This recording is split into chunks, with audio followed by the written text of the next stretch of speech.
మనం 3వ కీర్తన చదువుకుని 3వ కీర్తనలోంచి కొన్ని విషయాలు మనం చూద్దాం.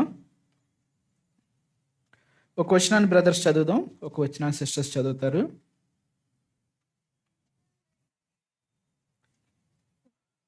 3వ కీర్తన. యెహోవా, నన్ను బాధించేవారు ఎంతో విస్తరించి ఉన్నారు, నా మీదికి లేచేవారు అనేకులు.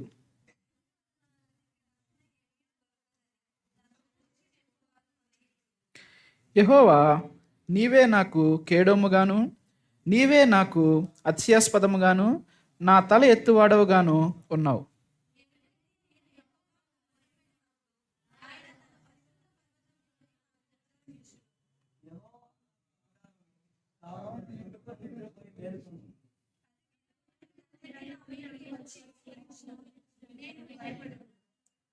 యెహోవా లెమ్ము, నా దేవా నన్ను రక్షింపుము.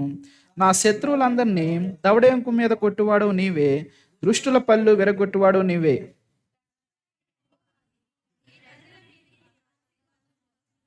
చివరి వచ్చిన అందరూ కలిపి చదువుకుందాం. రక్షణ యెహోవాది, నీ ప్రజల మీదకి నీ ఆశీర్వాదం వచ్చునుగాక. జనరల్గా మనకి ఏమైనా ప్రాబ్లమ్స్ వచ్చాయనుకోండి, మనం ఏం చేస్తాం? స్పిరిచువల్గా వద్దు, ఏం చేస్తాం? ప్రేయర్ చేస్తాం. ఇలా కాకుండా జనరల్గా మనకు ఒక ప్రాబ్లం వచ్చింది అనుకోండి, జనరల్గా మనకు ప్రాబ్లమ్స్ వస్తే ఏదైనా ఒక సమస్య వచ్చింది, లేదన్నా ఒక ఇబ్బంది వచ్చింది, మనం ఏం చేస్తాం? ఏం చేస్తారు? బాధపడతారు,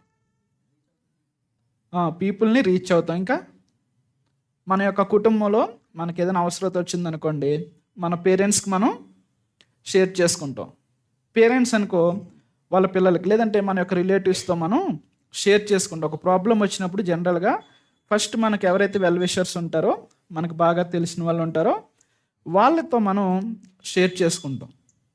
కానీ ఆ ప్రాబ్లమే కుటుంబంలో నుంచి వచ్చింది అనుకోండి, అసలు మనకున్నటువంటి ఫ్యామిలీలోంచే మనకు ప్రాబ్లం వస్తుంది.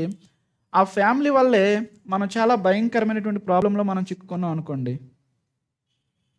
ఎంత ఇబ్బంది ఉంటుంది. లేదంటే తను ఎంతగానో ప్రేమించి తను చిన్నప్పటి నుంచి తను టేక్ కేర్ చేసి చక్కగా తనకు అన్నీ నేర్పించి మరి జ్ఞానవంతుని చేసి తన సొంత కుమారుడి ద్వారానే తనకి ప్రాబ్లం వచ్చిందనుకోండి, అసలు ఊహించగలుగుతామా? ఆ తండ్రి ఎంత వేదన పడతాడు? అసలు చాలా టఫ్ సిచ్యువేషన్ కదా. ఎందుకు చెప్తున్నానంటే, ఈ కీర్తన యొక్క పైన కనుక మనం చూసాం అనుకోండి, ఆ శీర్షికలో ఆ కీర్తన ఏ సందర్భంలో రాశాడో మనకి అర్థమవుతుంది అన్నమాట. ఏమనుంది అక్కడ? అబ్షాలోమును తన కుమారుని ఎదుటి నుండి పారిపోయినప్పుడు దావీదు రచించినటువంటి కీర్తన. దీన్ని కీర్తన అనే కంటే ఒక కేక, లేదంటే తనకున్నటువంటి ఒక గొప్ప వేదన, ఆ వేదనని తను ఏం చేస్తా ఉన్నాడు? ఒక కీర్తనగా ఇక్కడ చెప్తా ఉన్నాడు. ఇక్కడ మొదటి వచనాన్ని గనక మనం చూసుకుంటూ ఉన్నప్పుడు,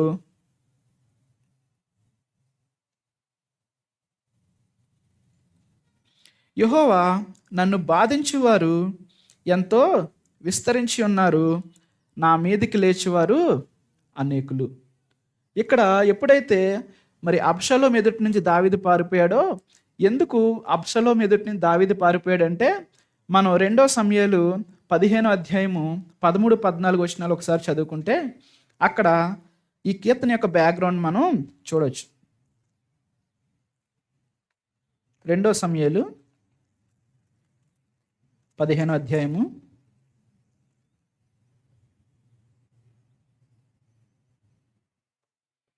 ఇక్కడ నేను బ్రీఫ్గా చెప్తా చూడండి. సో అబ్షాలోము మరి దావీదు దగ్గరికి వచ్చి, నేను నీ దేవునికి బలులు అర్పిస్తున్నాకు వెళ్తున్నాను, నాకు పర్మిషన్ ఇవ్వని చెప్పి మరి నేను వెళ్తా ఉన్నానని చెప్పి తను దావీదు దగ్గర పర్మిషన్ తీసుకుని అబ్షాలోము దావీదు సన్నిధి నుండి మరి బయటకు వస్తాడు.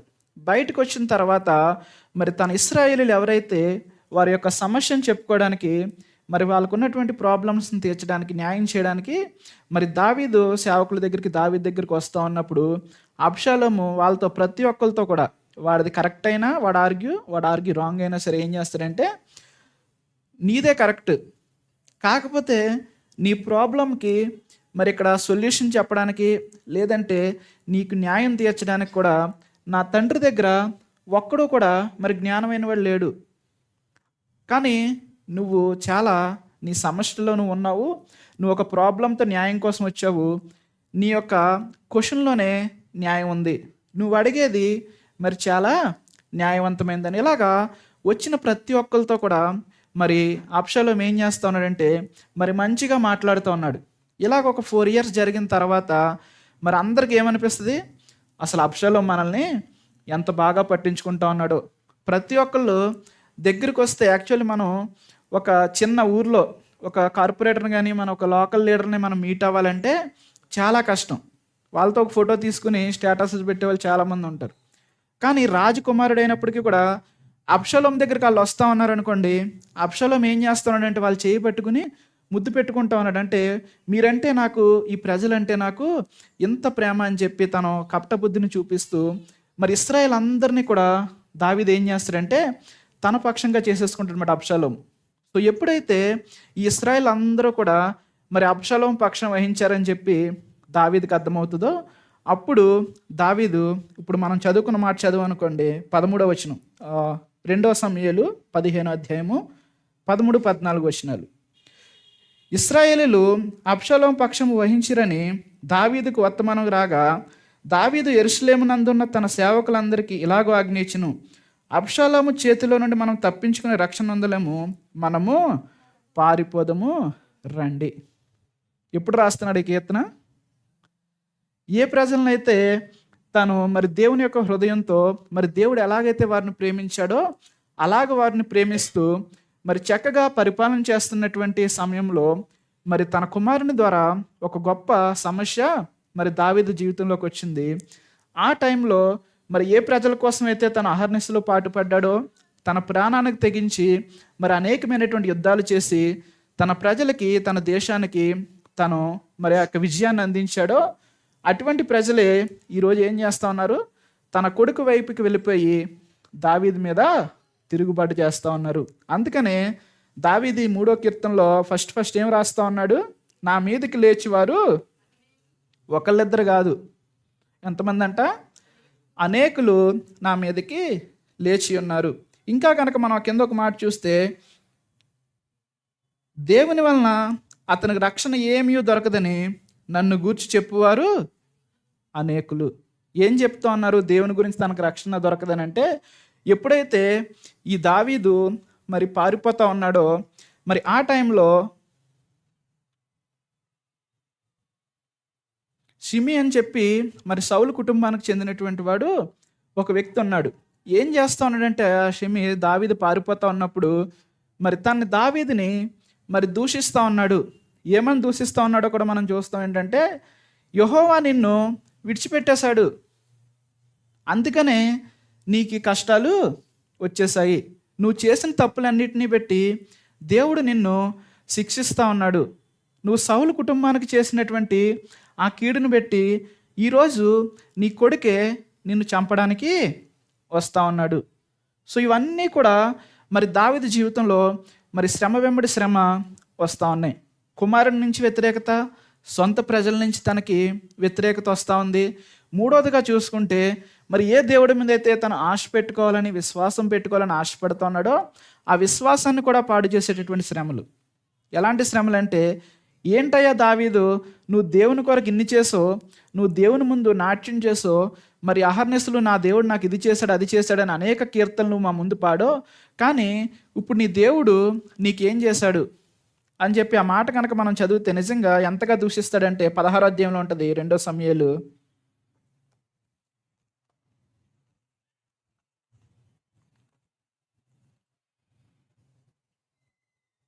16వ అధ్యాయము 7వ వచనాన్ని కనుక మనం చూసినట్లయితే, ఈ షమీ నరహంతకుడా, దుర్మార్గుడా, చీపో నీ వలనే నీవు వెళ్ళగొట్టిన సౌలు ఇంటివారి హత్యను యెహోవా నీ మీదకి రప్పించి, యెహోవా నీ కుమారుడైన అబ్షాలోము చేతికి రాజ్యమును అప్పగించి ఉన్నాడు, నీవు నరహంతకుడు గనుకనే నీ మోసములో నీవు చిక్కి ఉన్నావని చెప్పి రాజును శపింపగా. సో ఇంత గొప్ప మరి శ్రమలు దావీదు జీవితంలో వస్తూ ఉన్నాయి. ఒక శ్రమ వెంబడి శ్రమ మరి దావీదుని కృంగదీస్తూ ఉంది. ఇటువంటి టైంలో మనమైతే ఏం చేస్తాం చెప్పండి?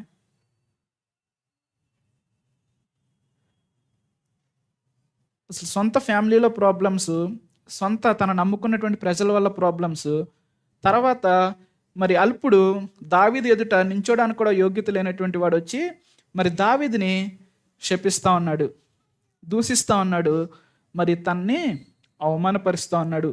ఇన్ని శ్రమల గుండా కూడా మరి దావీదు వెళ్తూ ఉన్నప్పటికీ కూడా మరి దావీదు ఒక విషయాన్ని బట్టి మరి ధైర్యం తెచ్చుకుంటా ఉన్నాడు. ఏంటి ఆ విషయం చూసే ముందు కూడా మరి మన జీవితంలో కూడా మరి ఈ విధమైనటువంటి సమస్యలు గుండా మనం 2025లో మరి అనేక సమస్యల్లో మనం వెళ్ళి వచ్చి ఉంటా ఉన్నాం. మరి ఫైనాన్షియల్గా స్ట్రగుల్ అయినటువంటి సందర్భాలు ఉన్నాయి. మరి జాబ్ లేక మరి ఫ్యామిలీ ప్రాబ్లమ్స్ని బట్టి, లేదంటే కొంతమంది ఎప్పుడు వస్తుందిరా నీకు జాబు, అసలు నువ్వు ఎప్పుడు చర్చికి వెళ్తా ఉన్నావు, అసలు నీకు ఎప్పుడు వస్తుంది జాబు, అసలు నీకు వస్తుందా, అసలు మ్యారేజ్ అవుతుందా, నీ ఏజ్ అయిపోతా ఉంది, అసలు నీకు మ్యారేజ్ అవుతుందా, లేదంటే మరి గర్భఫలం విషయంలో లేట్ అవుతా ఉన్నప్పుడు అసలు నీకు దేవుడు సహాయం చేసే చర్చికి వెళ్తా ఉన్నావు, అసలు దేవుడు నీకు ఏ విధంగానూ కూడా సహాయము చేయడం లేదు. అనారోగ్య పరిస్థితులు గుండా వెళ్తా ఉన్నప్పుడు కూడా అసలు మీ దేవుడు మీకు ఏం చేశాడు అనేటటువంటి క్వశ్చన్స్ దావీదుకే కాదు కానీ మనకు కూడా ఎదురైనటువంటి సందర్భాలు అనేకమైనవి ఉంటా ఉన్నాయి. ఇటువంటి సిచ్యువేషన్స్లో దావీదు ఒక విషయాన్ని బట్టి ఏం చేస్తా ఉన్నాడంటే మరి ధైర్యాన్ని తెచ్చుకుంటా ఉన్నాడు. ఏంటి ఆ ధైర్యం అంటే 3వ వచనాన్ని మనం చదువుకుంటే, కీర్తన 3వ అధ్యాయము 3వ వచనం. యెహోవా నీవే నాకు కేడముగాను, నీవే నాకు అత్యాస్పదముగాను, నా తల ఎత్తువాడవుగాను ఉన్నావు. కేడము, జనరల్గా కేడం అంటే ఏంటంటే మరి యుద్ధంలో మరి ప్రొటెక్ట్ చేయడానికి, మరి ఎదుటి వాళ్ళ కత్తితో దాడి చేస్తూ ఉన్నప్పుడు వారిని వారు ప్రొటెక్ట్ చేసుకోవడానికి ఒక కేడముని వాళ్ళు యూజ్ చేసుకుంటూ ఉంటారన్నమాట. సో దావీదు దేవుణ్ణి ఎలా చూస్తూ ఉన్నాడంటే మరి తన సమస్యలో మరి తను విడిపించేటటువంటి వాడిగా, తన్ని ప్రొటెక్ట్ చేసేటటువంటి వాడిగా దావీదు చూస్తూ ఉన్నాడు. ఇక్కడ కేడం అంటే యాక్చువల్లీ ఫ్రంట్ నుంచి మనం డిఫీట్ చేయడానికి మనకి యూజ్ అవుతూ ఉంటుంది. కానీ ఇక్కడ దావీదు మాట్లాడే కేడం ఏంటంటే ఆయన యొక్క ప్రెజెన్స్, ఆయన యొక్క సన్నిధి. సో శత్రువు ఏ డైరెక్షన్లో వచ్చినప్పటికీ కూడా, శత్రువు మరి పైనుంచి బాణాలు వేసినా, లేదంటే మరి వెనక నుంచి బాణాలు వేసినా, మరి తన తరిమి పట్టుకోవడానికి ప్రయత్నించిన, మరి ఎటువంటి సందర్భంలో అయినా సరే దేవుడు ఎలా ఉంటానంటే దావీదుకి ఒక షీల్డ్గా ఉంటా ఉన్నాడు. సో దాన్ని దావీదు మరి జ్ఞాపకం చేసుకుని మరి ధైర్యం తెచ్చుకుంటా ఉన్నాడు. ఇంకా ఆ కింద కనుక మనం చూసినట్లయితే, నీవే నాకు అతిశయాస్పదముగా, అంటే అతిశయించడానికి. దావీదు జీవితంలో ఏముంది అతిశయించడానికంటే, అప్పటి వరకు మనం చూసాము ఎలాగా సిమి అనేవాడు తను అవమానపరిచాడు. ఓ నరహంతుడు కూడా చీపో నువ్వు ఇక్కడి నుంచి వెళ్ళిపో, అసలు యెహోవాయే నిన్ను శిక్షిస్తా ఉన్నాడు, అసలు నీ కొడుకే నిన్ను చంపేస్తాడు, నీ రాజ్యాన్ని నీ కుమారుడు తీసేసుకున్నాడు, ఇక నీదంటూ ఏదీ లేదు, అసలు నువ్వెందుకు పనికిరానటువంటి వాడిగా అయిపోయావు, దేవుని ఉగ్రత నీ మీదకి వచ్చేసింది. సో ఇటువంటి సమయంలో మనకైతే చాలా మరి అటువంటి పరిస్థితులు మనం ఊహించుకోవాలి మన జీవితంలో, అసలు అంత శ్రమని. కానీ అంత శ్రమ వచ్చినప్పటికీ కూడా దావీదు ఏమంటా ఉన్నాడంటే ఇక్కడ, యెహోవా నీవే నాకు అతిశయాస్పదంగాను, నా తల ఎత్తువాడవుగాను ఉన్నావు. ఎప్పుడైనా సరే మనం సమస్యలు గుండా వెళ్తా ఉన్నప్పుడు, దేవుని కొరకు మనం నిలబడినప్పుడు మరి మన జీవితంలో సమస్యలు తగ్గడం కాదు కానీ కొన్నిసార్లు ఆ సమస్య యొక్క ఇంటెన్షన్ అనేది పెరుగుతూ ఉంటుంది. సో ఎప్పుడైతే ఆ ప్రాబ్లంలో మనం మరి ప్రభువుని స్తుతించడం నేర్చుకున్నామో, మరి ఆ సమస్య నుండి బయటపడడానికి ప్రభువు మనకి మరి చక్కని ఆలోచన ప్రభువు మనకి అనుగ్రహిస్తాడు. దేవుడే మనకి తోడై ఉండి ఆ ప్రాబ్లం నుండి మనల్ని బయటకు తీసుకుని వస్తాడు. సో ఎప్పుడైతే మరి దానియేలు గ్రంథంలో కనుక మనం చూసినప్పుడు, ఎప్పుడైతే షడ్రక్ మేషక్ అబేద్నెగోలు మరి మేము మీ దేవతలకు మేము మొక్కము, మా దేవుడు మమ్మల్ని కాపాడినా సరే, మా దేవుడు ఈ అగ్నిగుండంలో నుండి మనల్ని కాపాడకపోయినా సరే, మేమేం చేస్తాం, మీ యొక్క దేవతలకి మొక్కము. సో ఎప్పుడైతే వీళ్ళు దేవుని కొరకు మరి నిలబడ్డారో మరి అప్పుడు మరి రాజు ఏమంటా ఉన్నాడంటే అగ్నిగుండాన్ని ఇంటెన్సిఫై చేయండి, ఇంకా పెంచండి ఫైర్ని అని చెప్పినప్పుడు, సో ఎప్పుడైతే వాళ్ళు దేవుని కొరకు నిలబడ్డారో జనరల్గా రాజు ఏమని చెప్పాలని ఆశపడతాం, వీళ్ళు చాలా మంచోళ్ళు, వీళ్ళు దేవుడి కొరకు నిలబడుతున్నారు కనుక వీళ్ళకి మంచిగా సన్మానం చేయండి, లేదంటే మంచిగా ప్రమోషన్ ఇవ్వండి, ఇవి ఎక్స్పెక్ట్ చేస్తాం కదా. సో దేవుని కోసం నిలబడేటప్పుడు అనేకమైనటువంటి శ్రమలు వస్తాయి, శోధనలు వస్తాయి.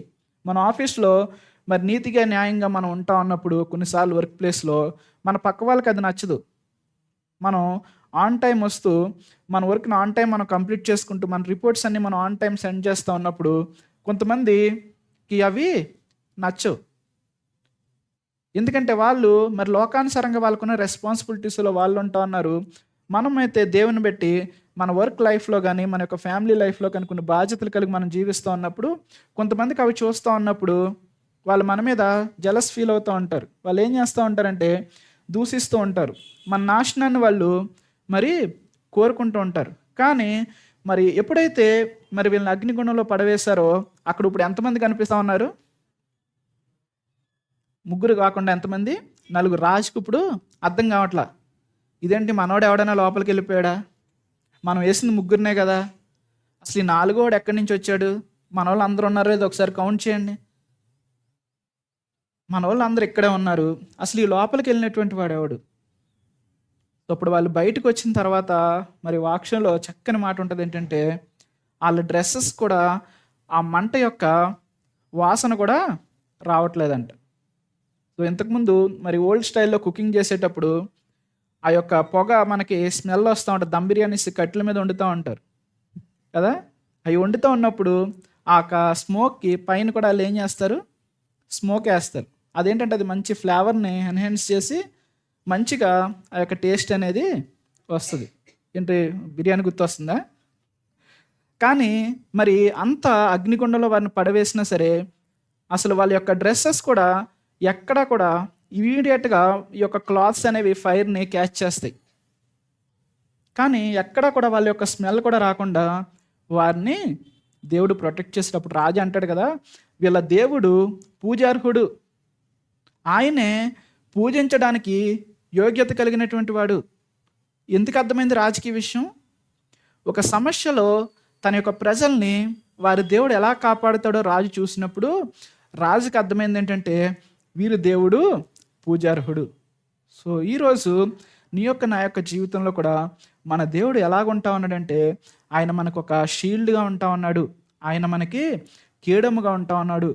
2025లో కనుక మనం చూసుకుంటూ ఉన్నప్పుడు అనేకమైనటువంటి ప్రమాదాల నుంచి ఆయన మనల్ని కాపాడినటువంటి దేవుడుగా ఉంటా ఉన్నాడు. అనారోగ్య పరిస్థితులు గుండా మనం వెళ్తా ఉన్నప్పుడు ఆయన మనల్ని మరి స్వస్థపరిచినటువంటి దేవుడిగా ఆయన మనకి ఉంటా ఉన్నాడు. ఆఫీసెస్లో మరి రెసిషన్స్ వస్తూ ఉన్నప్పుడు, మరి జాబ్లో అన్సర్టనిటీస్ ఉన్నప్పుడు, వీటన్నిటిలో కూడా దేవుడు మనల్ని మరి ప్రొటెక్ట్ చేస్తూ మనల్ని పోషించినటువంటి దేవుడిగా ఉంటా ఉన్నాడు. అంత మాత్రమే కాదు, మరి దేవుని కొరకు మనం నిలబడినప్పుడు, దేవుని చిత్తం మనం చేద్దామని మనం నిలబడినప్పుడు మరి మన చుట్టుపక్కల ఉన్నటువంటి వాళ్ళు లేదా మన బంధువుల నుంచి వచ్చినటువంటి ఆ యొక్క సూటిపోటి మాటల్లో ఏం చేశాడు నీ దేవుడు, ఏం చేశాడు నీ దేవుడు అని మరి నిరుత్సాహపరుస్తూ ఉన్నప్పుడు ఆయన వారన్న ప్రతి ఒక్క మాటకి ఆయన ఒక కోటగా ఉండి మరి ఆయన మనకి ధైర్యాన్ని ఇస్తూ ఉన్నాడు. ఆ మాటలన్నీ మళ్ళీ తిరిగి వెనక్కి వెళ్ళిపోవడానికి, ఆ మాటల వల్ల మన హృదయాలకి గాయాలు కాకుండా ఆయన మనల్ని ఆదరించేవాడుగా, మనల్ని ప్రొటెక్ట్ చేసేవాడుగా, మనల్ని నడిపించేవాడుగా ఉంటా ఉన్నాడు. ఎందుకు ఈరోజు నీవు నేను ఆరాధించాలంటే మొదటి మాట ఆయన మనకి ఎలా ఉన్నాడు, ఆయన ఒక షీల్డ్గా ఉంటా ఉన్నాడు, ఆయన మనల్ని ప్రొటెక్ట్ చేసేవాడుగా ఉంటా ఉన్నాడు. గడిచిన సంవత్సరం ఆయన మనల్ని ప్రొటెక్ట్ చేసిన విధానాన్ని బట్టి, ఆయన మనకు షీల్డ్గా ఉన్న విధానాన్ని బట్టి ఈరోజు నీవు నేను ఏం చేయాలి, ఆయన్ని ఆరాధించాలి. తర్వాత కనుక మనం చూసుకుంటా ఉన్నప్పుడు 4వ మాట దావీదు మరి యెహోవాను స్తుతిస్తూ ఉన్నాడు, ఆరాధిస్తూ ఉన్నాడు. అయినప్పటికీ కూడా ఆ సమస్య ఇంకా తీరలేదు తన జీవితంలో, ఇంకా పెద్దదైపోతుంది సమస్య, ఇంకా శత్రువులు ఎక్కువైపోతూ ఉన్నారు. ఏం చేయాలి ఆ టైంలో? ఏం చేస్తా ఉన్నాడు దావీదు అంటే, ఎలుగెత్తి నేను యెహోవాకు మొర్రపెట్టినప్పుడు. ఎలుగెత్తి అంటే ఇంకా louder voice, with big voice, ప్రభువా నీవెక్కడున్నావు, నన్ను కాపాడు అని చెప్పి ఒక లౌడ్ వాయిస్తో తను ఏం చేస్తా ఉన్నాడు, దేవునికి మొరపెడతా ఉన్నాడు. ఎందుకంటే తన అరణ్యంలో ఉంటా ఉన్నాడు, తన చుట్టూ తనను ఆదుకోవడానికి ఎవరూ లేరు. ఒక వేదనతో నిండిపోయాడు. దేవుని స్తుతిస్తా ఉన్నాడు కానీ తన హృదయంలో ఇంకా లోపల వేదన ఉంటా ఉంది. ఆ బాధ అలాగే తన జీవితంలో ఉంటా ఉంది. మరి ఇప్పుడు ఏం చేస్తా ఉన్నాడంటే దేవునికి దావీదు ప్రార్థన చేస్తా ఉన్నాడు.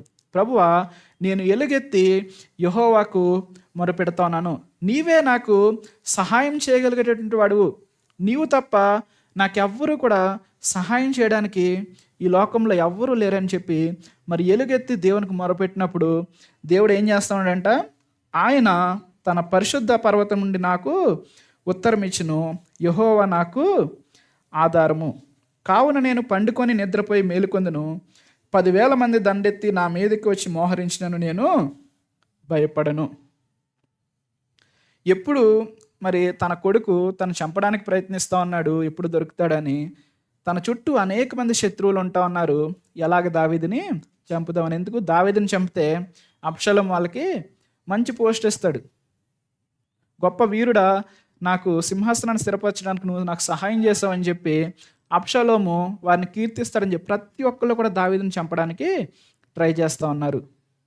సో ఇటువంటి టైంలో దావీదు ఏం చేస్తాడంట, హ్యాపీగా పడుకుని 10,000 మంది అందరితో వచ్చినా సరే ఏం చేస్తాడంట, మంచిగా పడుకుంటాడంట హ్యాపీగా నిద్ర. కొంతమంది అంటాం కదా, భూకంపం వచ్చిన వీళ్ళు లేవరు, దొంగల పడినా ఆడి పని ఆడి చేసుకుని వెళ్ళిపోతాడు, మార్నింగ్ లేసి ఏం చేస్తారు, చూసుకుంటారు అన్నమాట. అంటే ఇక్కడ దావీదు యుద్ధం చేసేవాళ్ళు చాలా అలర్ట్గా ఉంటారు.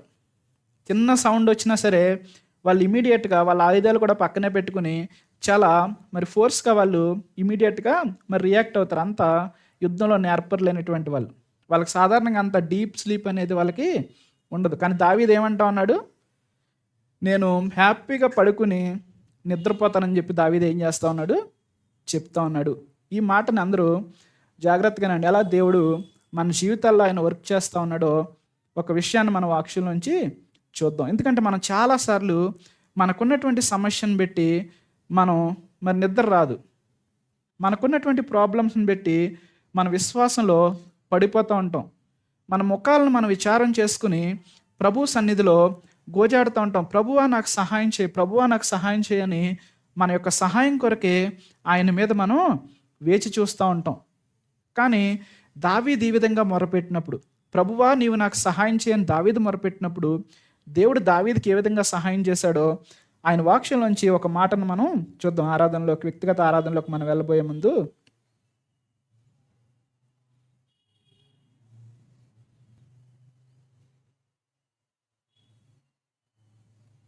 2 సమూయేలు అందరూ తీయండి. 2 సమూయేలు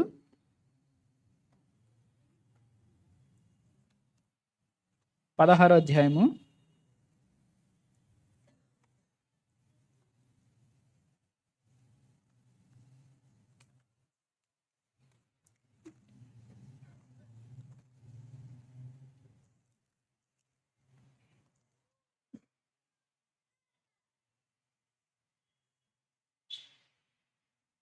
యా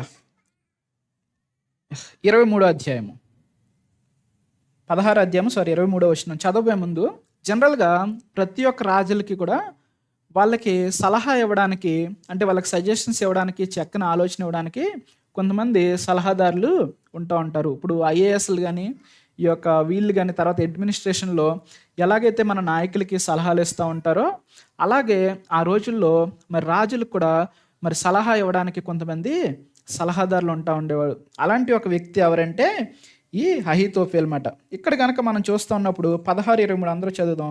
ఆ దినములలో అహీతోఫెలు చెప్పిన ఏ ఆలోచనను ఒకడు దేవుని యొక్క విచారం చేసి పొందిన ఆలోచన అయినట్టుగా ఉండెను, దావీదును అబ్షాలోము దానిని అట్లే ఎంచుండ్రి. ఒక సమస్య వచ్చింది అనుకోండి, ఎలా మనం బయటపడాలని దావీదు ఎవరిని అడిగాడు అంటే ఇది యొక్క అహీతోఫెల్ని అడిగేవాడు అన్నమాట. ఎందుకంటే తను చాలా మరి జ్ఞానం కలిగినటువంటి వాడు. తను ఇచ్చినటువంటి మరి ఈ యొక్క ఆలోచన అనేది పర్ఫెక్ట్గా ఆ యొక్క ప్రాబ్లంకి ఫిట్ అవుతుంది.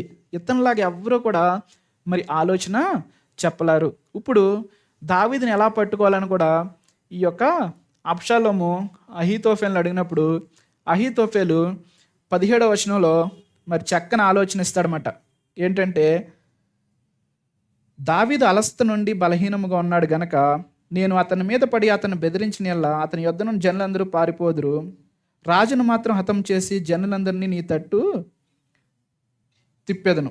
నీవు వెదకు మనిషిని నేను పట్టుకొనగా జనులందరూ వచ్చి నీతో సమాధానమగుదురు గనక నీ చిత్తమైతే నేను 12,000 మందిని ఏర్పరచుకుని ఈ రాత్రి దావీదును తరిమి పట్టుకొందినని అహీతోపెలు అబ్షాలోముతో చెప్పగా, దావీదు ఏం చేస్తా ఉన్నాడు? మనం చదువుకున్న 3వ కీర్తనలో 10,000 మంది దండెత్తి నా మీదకి వచ్చినా సరే నేనేం చేస్తాను?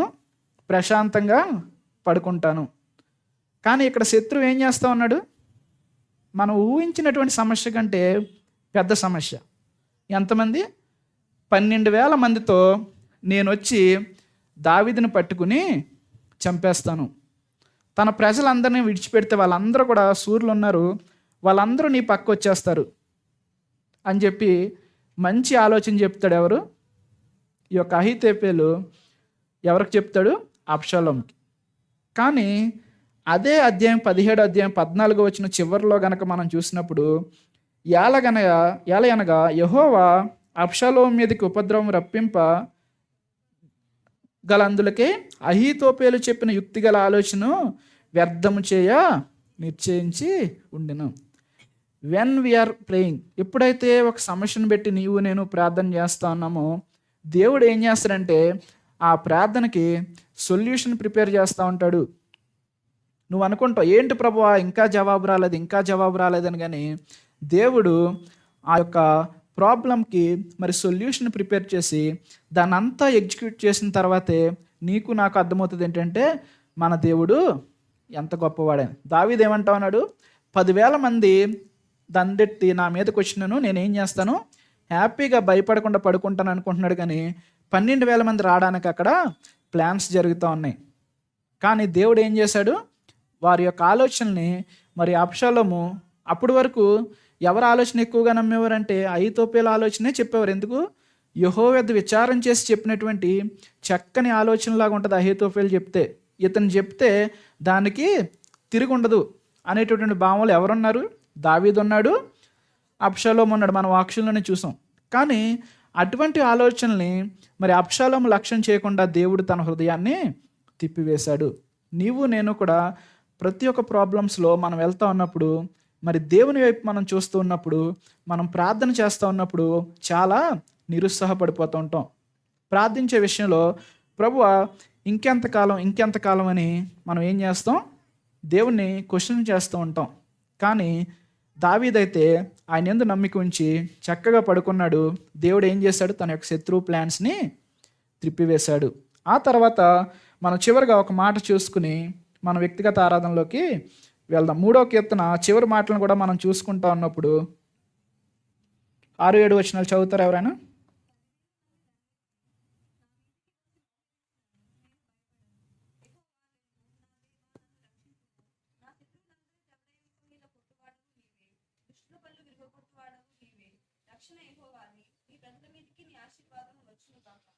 చాలండి.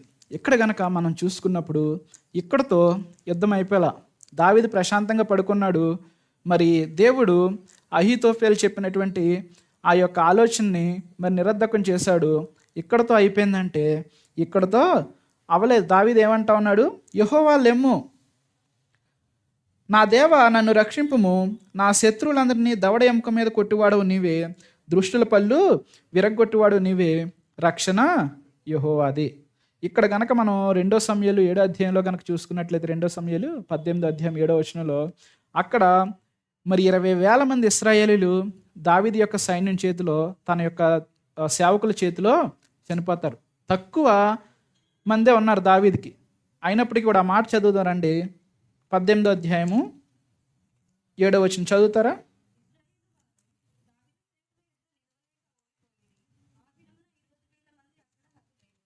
చాలండి. ఆ తర్వాత ఎంతమంది చనిపోయిన తర్వాత మరి అబ్షాలోము కూడా మరి తర్వాత తను ఒక చెట్టుకి వేలాడుతూ ఉంటాడు. ఆ తర్వాత మరి దావీదు సేవకులు తన్ని బాణంతో కొట్టినప్పుడు తను చనిపోతాడు.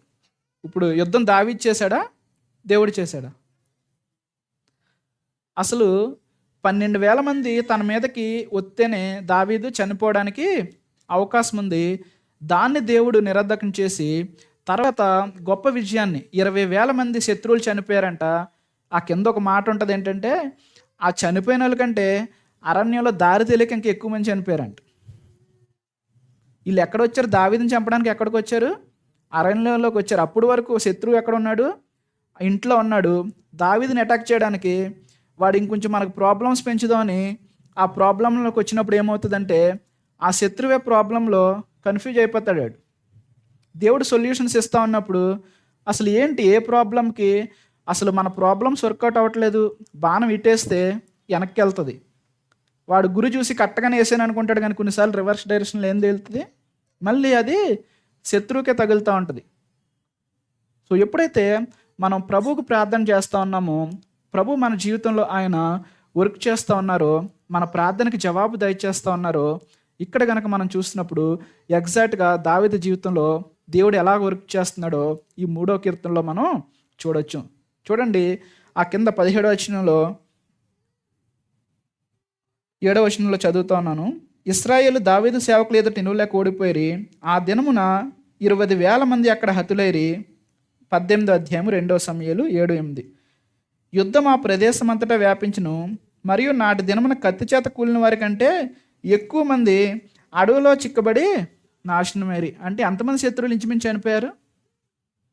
20,000 మంది కంటే ఎక్కువ అంటే వాళ్ళలోకి 20, వీళ్ళలోకి 20, అంటే ఇంచుమించు 40,000 మందికి పైగానే శత్రువులు ఏమారు అరణ్యంలో హతమైపోయారు. దావీదు ఒక్కడు ఇంతమందిని అసలు జయించగలుగుతాడు, ఎంత వీరుడైనప్పటికీ కూడా? అసలు 40,000 మంది ఒక రాయి తీసేస్తేనే పెద్ద కొండ అయిపోతుంది. అసలు దావీదు కనుమరుగైపోతాడు. మళ్ళీ దావీదుని ఆ రాళ్ళలోంచి బయటికి తీయాలంటే దొరకదు, ఎముక కూడా దొరకదు, ఛిద్రమైపోతుంది. కానీ దేవుడు తన శత్రువు రైట్గా ఎలాగ అటాక్ చేయాలని చెప్పి ఆలోచించినప్పుడు దాన్ని దేవుడు తప్పించాడు. శత్రువు రాంగ్గా అటాక్ చేయడానికి వచ్చినప్పుడు దేవుడు శత్రువుని ముందుకు పంపించి శత్రువు ఓడిపోవడానికి సహాయం చేశాడు. ఈరోజు మొదటిగా దేవుడు మనకి ఎలాగ ఉంటా ఉన్నాడంటే, ఆయన మనకి షీల్డ్గా ఉంటా ఉన్నాడు. 2025లో ఆయన యొక్క మరి కాపుదలను మనం చూసాం. ఈ సంవత్సరం కూడా ఆయన మనకి ఎలాగ ఉంటా ఉన్నాడంటే, మనల్ని ప్రొటెక్ట్ చేసేవాడుగా ఉంటా ఉన్నాడు. అందుని బట్టి నీవు నేను ఆయన ఆరాధించబద్ధులమై ఉంటా ఉన్నాము. రెండవదిగా ఆయన మన ప్రార్థన ఆలకించి మనకి జవాబు దయచేసి మరి శత్రువు మీద మనకి విజయాన్ని జయించేసే దేవుడుగా ఉంటా ఉన్నాడు. మొదటిగా మనల్ని ప్రొటెక్ట్ చేసేవాడుగా ఉంటా ఉన్నాడు. రెండవదిగా మరి ప్రార్థన ఆలకించేవాడుగా ఉంటా ఉన్నాడు. మరి 2025లో మనకు అనేకమైనటువంటి అపజయాలు ఉంటా ఉండొచ్చు. మరి అనేక విషయాల్లో మనం మరి కుమిలిపోయి ఉండొచ్చు, పడిపోయి ఉండొచ్చు, లేదంటే జాబ్ విషయంలో లేట్ అయి ఉండొచ్చు, మ్యారేజ్ విషయంలో లేట్ అయి ఉండొచ్చు. కానీ ఆయన సమయం ఇంకా రాలేదు. కానీ ఈ సంవత్సరంలో మరి ప్రభువు వాటిని మనకి అనుగ్రహించే విషయంలో ఆయన కృప చూపిస్తూ ఉన్నాడు. మన ప్రార్థన ఆలకించేవాడుగా ఉంటా ఉన్నాడు. దావీదుకి విజయం రావడానికి మరి టైం పట్టింది. మరి ఆ టైంలో దావీదు ఏం చేశాడంటే, దేవుని యొద్ద కనిపెట్టుకున్నాడు, దేవుని మీద ఆధారపడ్డాడు. నీవు నేను కూడా మరి దేవుని మీద ఆధారపడి ఆయన మీద మనం ఆనుకున్నప్పుడు దావీదుకున్న సమస్యలు మనకంటే తక్కువ ఎక్కువ? ఎలాగ దావీదు నెమ్మదిగా పడుకోగలుగుతున్నాడు? ఎలాగ మరి ఆ సమస్యలన్నింటినీ మర్చిపోయి ప్రభుని స్తుతించగలుగుతున్నాడు అంటే, దేవుణ్ణి తను ఎంతగా నమ్మాడో మనకి అర్థమవుతూ ఉంటా ఉంది. మనం కూడా మరి ప్రభు మీద ఆధారపడినప్పుడు, ఆయనకి ప్రార్థన చేసినప్పుడు ఆయన ఎలా ఉంటా ఉన్నాడు? మన యొక్క ప్రతి ఒక్క ప్రార్థనకి జవాబు దయచేసేవాడుగా ఉంటా ఉన్నాడు. మూడవదిగా రక్షణ యెహోవాది. ఆయన ఇచ్చినటువంటి గొప్ప రక్షణ. ఆయన మనల్ని మరి మన యొక్క మనసు యొక్క శరీరం యొక్క కోరికలు నెరవేర్చుకుంటూ మనం మరి యోగ సంబంధమైనటువంటి శాతాన్ యొక్క కబంధ హస్తాల్లో మనం చిక్కుబడి ఉన్నప్పుడు ఆయన మనల్ని ఏ విధంగా రక్షించాడో మనకు తెలుసు. ఆయన యొక్క శిక్షకు మనం పాత్రగా ఉంటా ఉన్నప్పటికీ కూడా ఆయన తన యొక్క కృప చేత తన కుమారుణ్ణి ఈ లోకానికి పంపించి మనకు బదులుగా కల్వరి శిలువలో యేసుప్రభు వారు కాచినటువంటి ఆ కరుణ రక్తము ఈరోజు నీ రాక నా రాక ప్రవహించి మన హృదయాన్ని శుద్ధి చేసిన విధానాన్ని బట్టి ఈరోజు నీవు నేను ఆయన సన్నిధిలో మనం కూర్చుని ఉన్నాం.